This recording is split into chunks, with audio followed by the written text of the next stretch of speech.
This is a little nature reserve in Truro called Fox Corner or Fox's Corner. Jace, wait.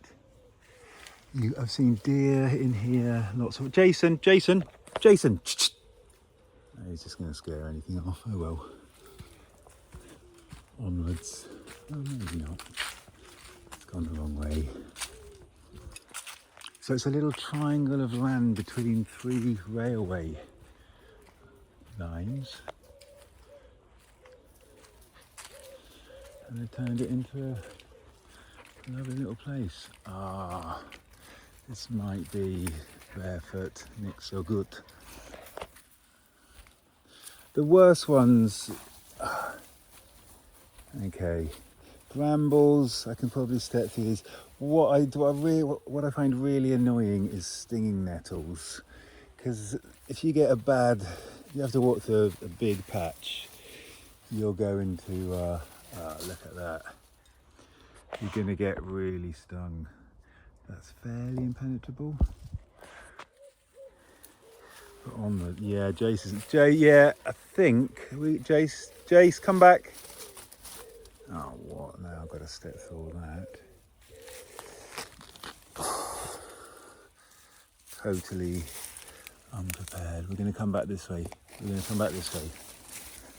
Okay. Oh, it goes on for ages too. Yeah.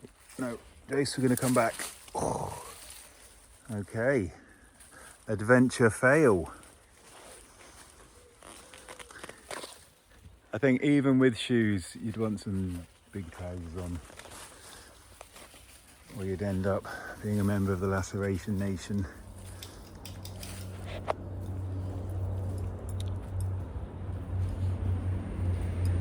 And there's one train going by there. That's the only kind of live train line now. And that's actually the main train line down through Cornwall.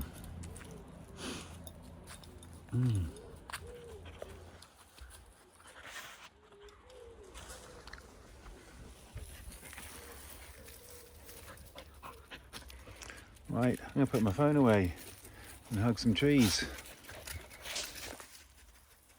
It's quite funny, you often meet people, I've often met people in my life who totally get the idea of hugging, or at least contacting, touching with a tree, and they totally get it. And I just think there is something there. It's so woo-woo. The idea that thing there shares in some very slow growing sense with the kind of consciousness of life is very woo-woo. But I think there's something to it. I've tried it once. I have a friend who reckons he can do it, I think, pretty regularly. I've tried it once or twice and succeeded, but I never knew if it wasn't the wind, where you stand and you kind of encourage the tree. I'm going to do it in a minute actually and see. I'm going to do it on that sycamore there. And encourage the tree to kind of move towards you and make contact.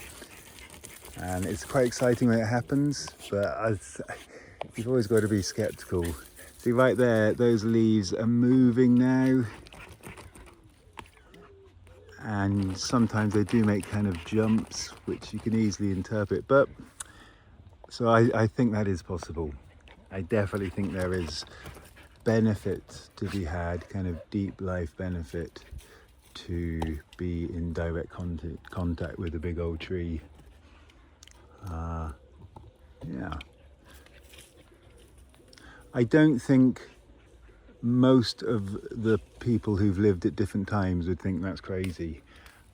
I think if you went to anyone born before the kind of industrial revolution, I guess, the age of enlightenment and all that stuff, anyone born in the age where woo-woo was much more acceptable and much more, there wasn't science and all you had was woo, I don't think they would find that idea ridiculous. The idea that there is some kind of conscious aspect to a tree in the way that there's a conscious aspect to a dog, and to you and me.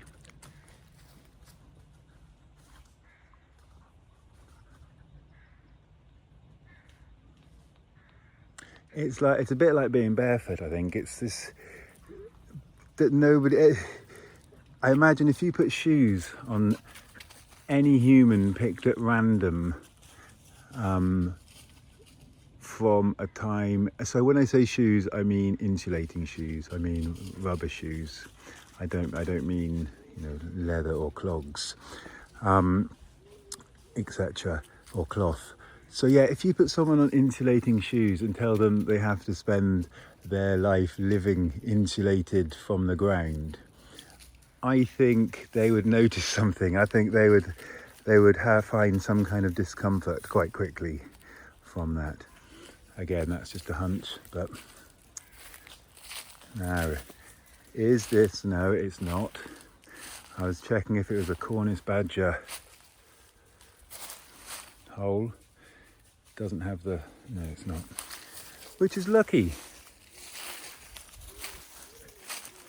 In fact, I'll put a link to the Cornish badger video to show how scary they are on the subject of scary animals. Here's a Jason, and I'm a going to hug some trees.